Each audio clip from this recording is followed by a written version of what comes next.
Hey guys, I found this pig in my sketchbook and I wanted to try to make him a sticker. So I tweaked him a bit digitally and I came up with this. This kind of worked as my rough draft because I wanted to redo him on paper just because I feel like I have more control when working with an actual pen and drawing on paper when compared to doing it digitally.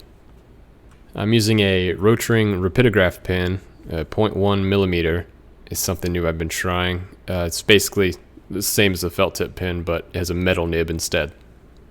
Not really the biggest fan of these. I had one like this in the past, different brand, and they're just a bit too finicky. You gotta keep using them or else they'll dry out, which really shouldn't be a big deal, but I goofed up and I didn't use this one for like a week or two, and now it's clogged and I just haven't bothered to clean it. I think I just prefer working with microns. They're simple. You just make sure you put the cap on them when you're done.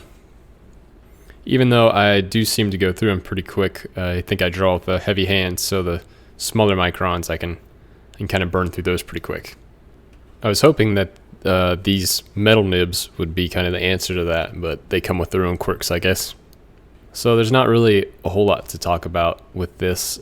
Most of the work is done beforehand. Just a bunch of manipulating and tweaking the original sketch to get it where I feel like it looks the best.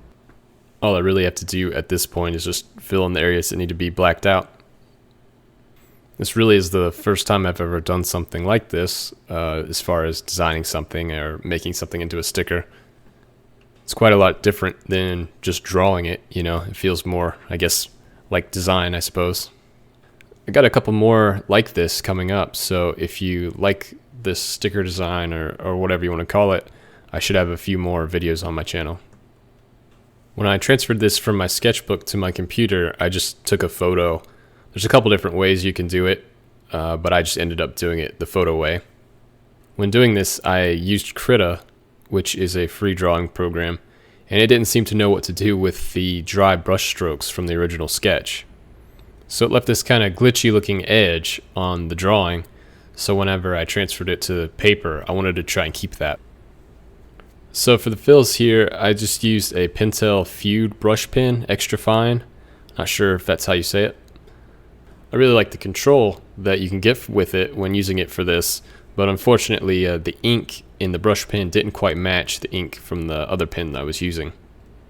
The black ink from the brush pen came out a little bit cooler in color, so it didn't match, but it's fine. I had to end up digitizing it anyway so I could upload it. And it took a few coats, but that's all kind of to be expected. But in the end, it did eventually get there. So anyway, this is the channel. I plan on uploading more videos here as I make them. Got a few more drawings like this coming up, sticker design looking things, stuff in this style. Also, I have a Redbubble account where this drawing and some of the other ones coming up will be. So if you're at all interested, I will try to leave a link for you. I can't really speak for the quality of Redbubble and their prints. If you aren't familiar, Redbubble is just a print-on-demand service where you can have art that you like printed on, cups or hats or whatever you want. I did get a sweatshirt from Redbubble with this printed on it, and it held up okay. It is kind of peeling after a few washes, so because of that, I don't have it on anything clothes like that. It's just on hard stuff that you aren't going to be washing, like cups and stickers and whatever. But anyway, just finishing up the last little bits here, and just wanted to say thank you for watching and spending your time here, and I will see you later.